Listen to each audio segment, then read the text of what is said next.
E aí, pessoal, sejam bem-vindos a mais um vídeo. Para você que não é inscrito no nosso canal, se inscreva, ative as notificações e deixe o seu like. Isso ajuda demais o crescimento do canal e faz com que o YouTube envie cada vez mais os nossos vídeos para vocês. Pessoal, amanhã é o julgamento aí do presidente Bolsonaro, e as demais pessoas que estão sendo investigadas por o suposto golpe de Estado, né? Não vou enrolar muito aqui, né?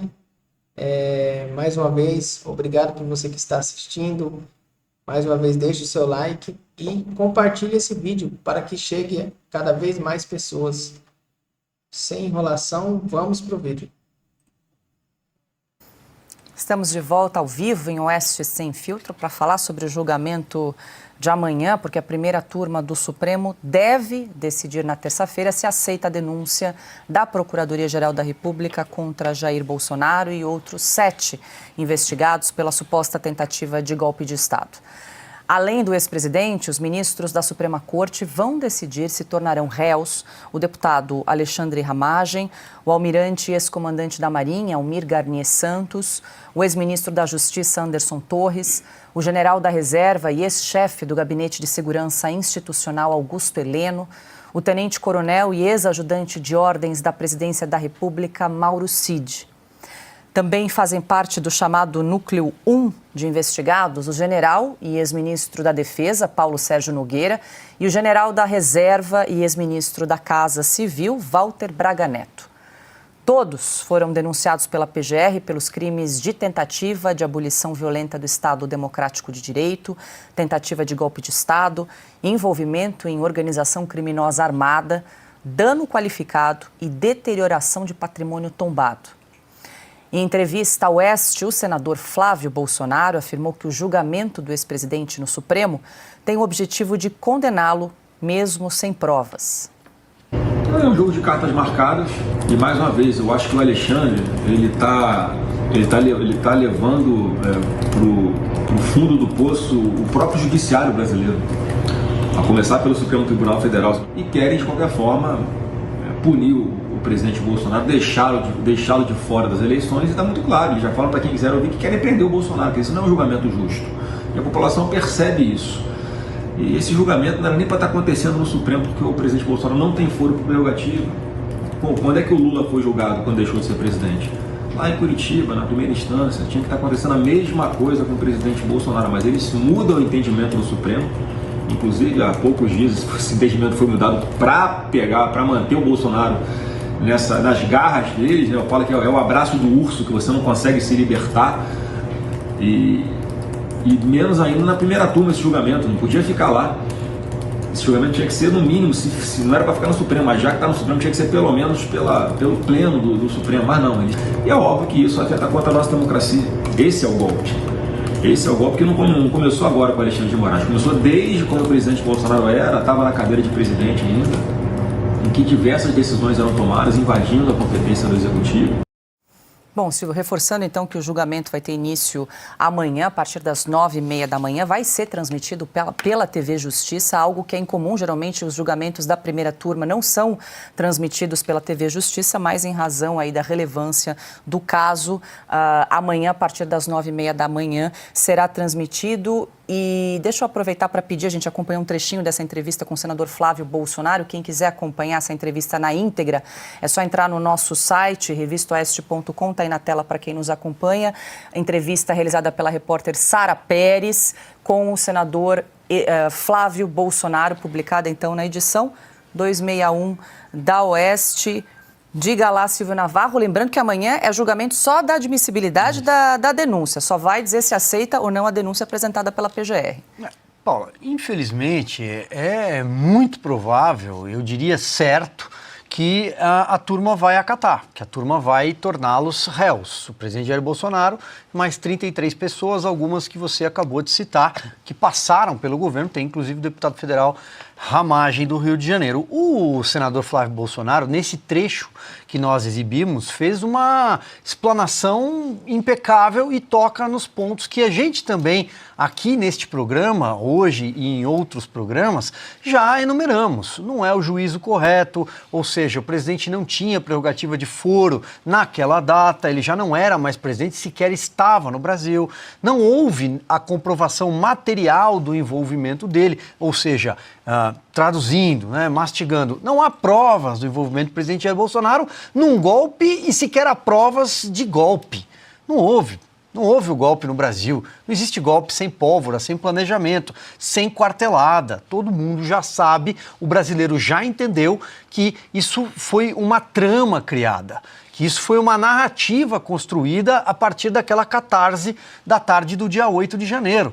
Um tumulto que, infelizmente, se degenerou em ato de vandalismo cometido por ali, alguns estúpidos infiltrados a brasileiros que estavam lá naquela tarde para protestar contra o triunfo da indecência eleitoral no país.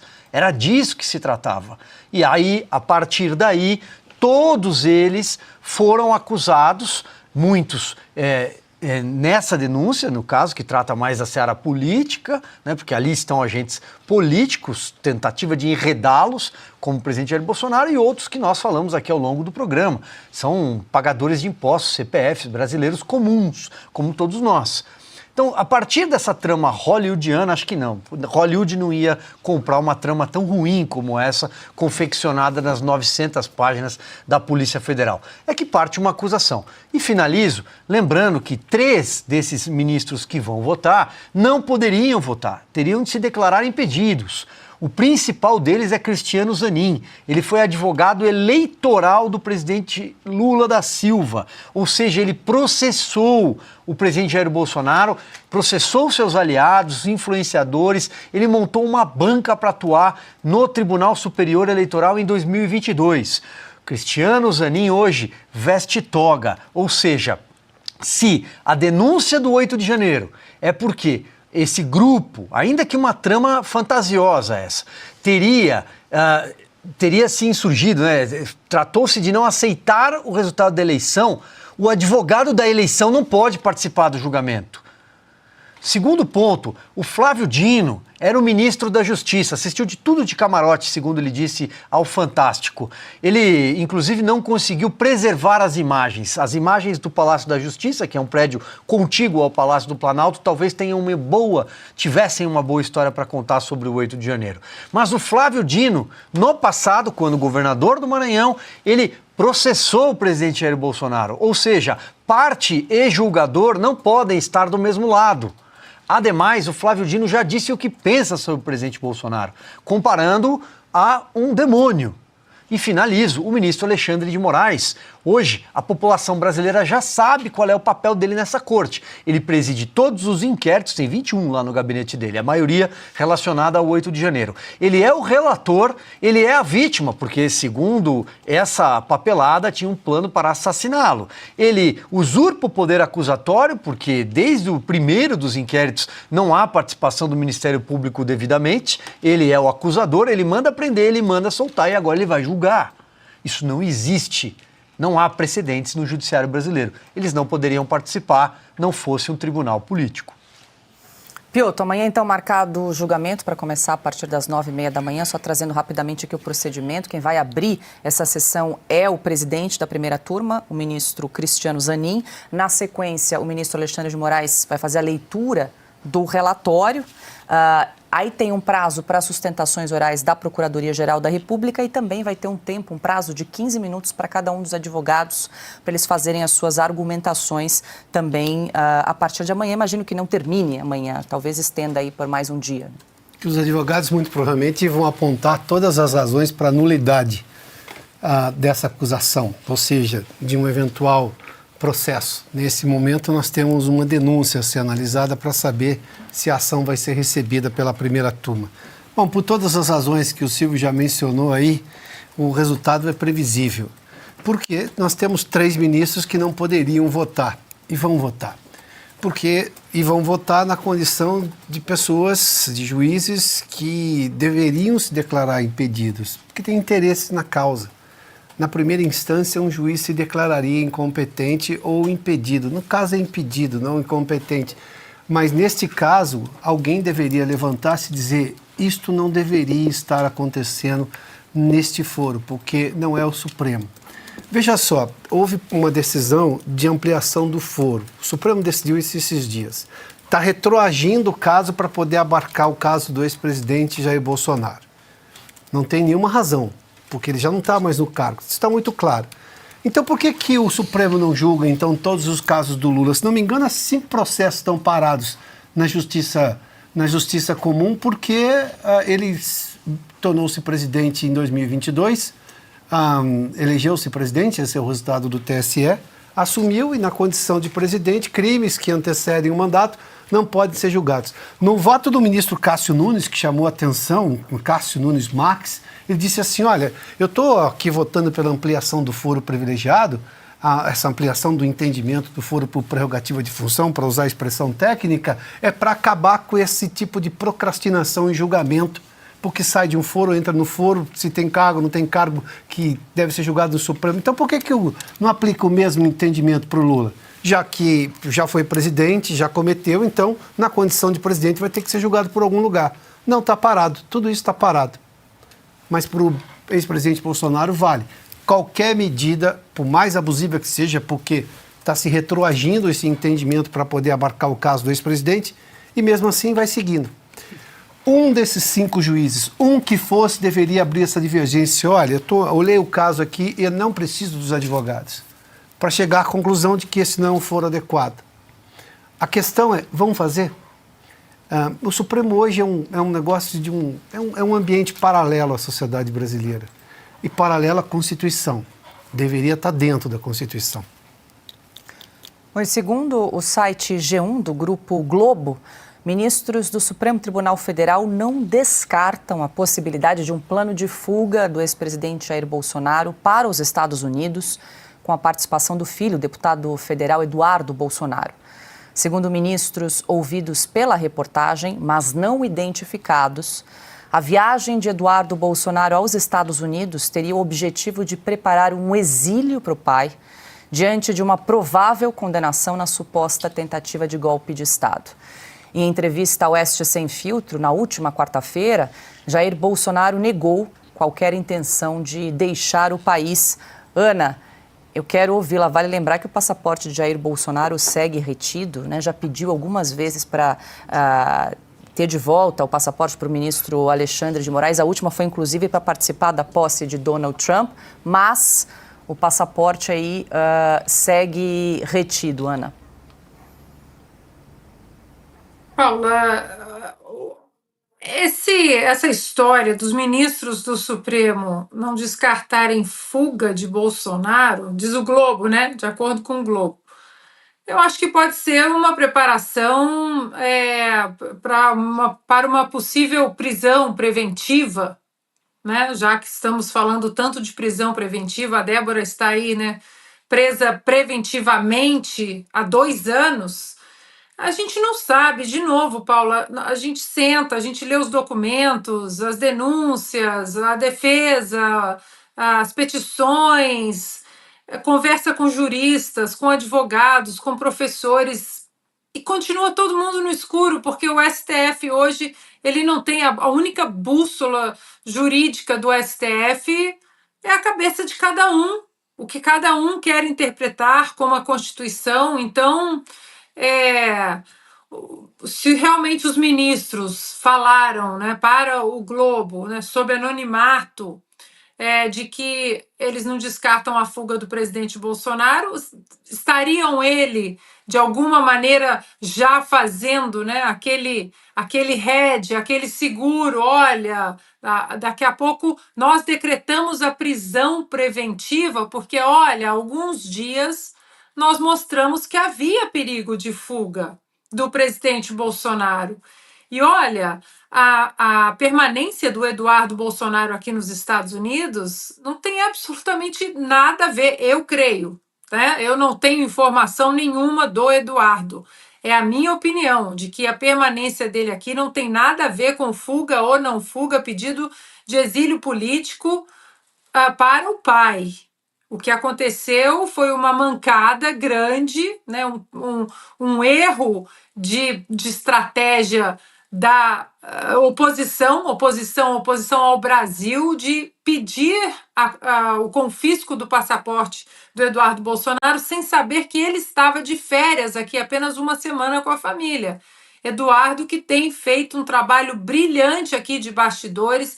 Qualquer pessoa que eu conversa, que eu dê um telefonema, ou que eu converse tanto no Senado, na Câmara, os articulistas do Partido Republicano, absolutamente todos conhecem o Eduardo Bolsonaro, o trabalho do Eduardo Bolsonaro, o que ele tem feito nos últimos anos, mostrando aos poucos e com respeito ao Brasil e às nossas instituições o que o povo brasileiro tem sido submetido.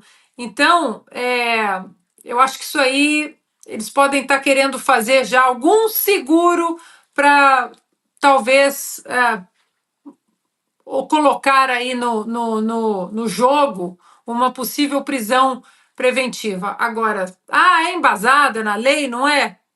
Não interessa. O Supremo hoje faz o que eles querem.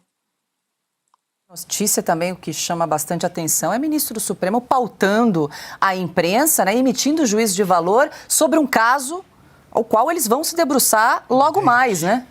É evidente, é que o plano todo está traçado há muito tempo. Eles vão prender, vão condenar o Bolsonaro. Vão condenar. O que eu acho é que a oposição tem de entender que é dela, está ao lado da oposição, o grande trunfo aí que pode mudar essa situação. É o apoio popular. O povo brasileiro já mostrou, repito, pela enésima vez, nas eleições municipais do ano passado, que está insatisfeito com o governo. Imagina, isso aí é palpável.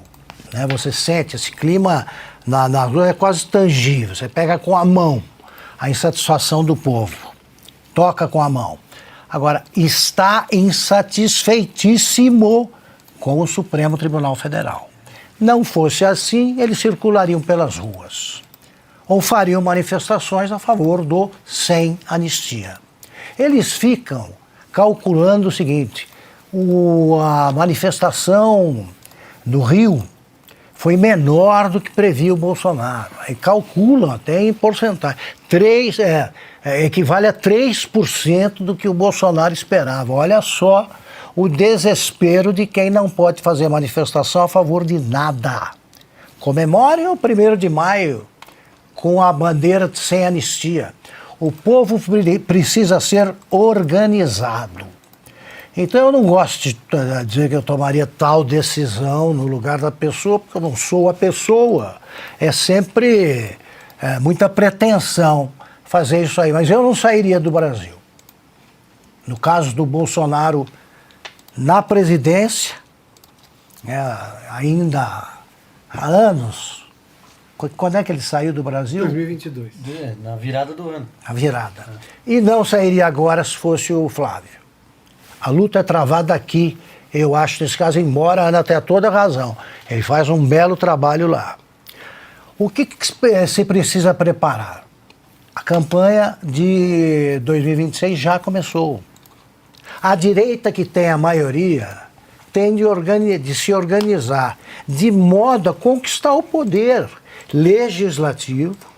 Os ministros vão mudando também, ministros do Supremo. Tem que eleger um Senado com uma esmagadora, eu não estou sonhando, esmagadora maioria oposicionista, que alcolumbre nenhum vai conseguir deter, e também deputados que assustem o Hugo Mota, porque o Hugo Mota, como estamos vendo, ele é sensível a algum tipo de susto ou de pressão, que seja a pressão popular.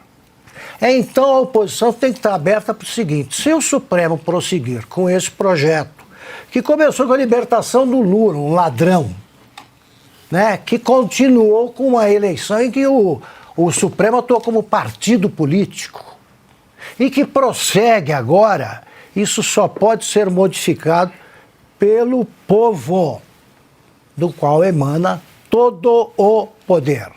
Tem que exercer o direito do voto. E é preciso que a direita haja com inteligência na eleição presidencial. O Bolsonaro é o maior líder popular desse país, todo mundo sabe. É o único que atrai multidões que não pretendem trucidá-lo, como seria o caso dos que ocupam o poder se saíssem à rua. Se ele não puder ser candidato, ele próprio tem que ter sabedoria, humildade para conduzir essas negociações que desemboquem no lançamento de alguém aceito pelo povo. Porque o Lula está cada vez mais Biden, porque eles não têm sucessores para isso. Então é tomar o poder pela eleição, não de maneira selvagem e ilegal, como tem feito o Supremo. A retomada do poder depende do resultado eleitoral. As pessoas vão, mas eles vão organizar a urna de modo... Tudo bem, mas que seja uma votação tão contundente que possa repetir os resultados obtidos nos estados na eleição de 2022. Elegeu-se o governador de São Paulo, elegeu-se o governador de Goiás, elegeu-se o governador de, enfim, vários estados. O Lula está impopular no país inteiro. Depende da oposição majoritária agir com sabedoria e tomar o poder dos ditadores de toga e desse governo que já nasceu morto. 19h15, pausa rápida em Oeste Sem Filtro, a gente volta já. Pessoal, é complicado, né? Esse julgamento aí, como o Flávio Bolsonaro disse, é um jogo de cartas marcadas já. Eu até concordo com o repórter aí, né? O comentarista aí. Só que é complicado, cara. Do jeito que tá, eles vão condenar o Bolsonaro. Infelizmente, eles vão condenar o Bolsonaro. Seria melhor o Bolsonaro deixar o país mesmo, porque a condenação é inevitável. Como que ele participaria das eleições? Impossível. Mas esse foi o vídeo de hoje. Amanhã é o julgamento, né? E se você que não é inscrito, se inscreva para você ficar por dentro de tudo que acontece aqui no Brasil, do que está acontecendo, nas notícias aqui e também lá nos Estados Unidos, pessoal. Muito obrigado por assistir até o final e até o próximo vídeo.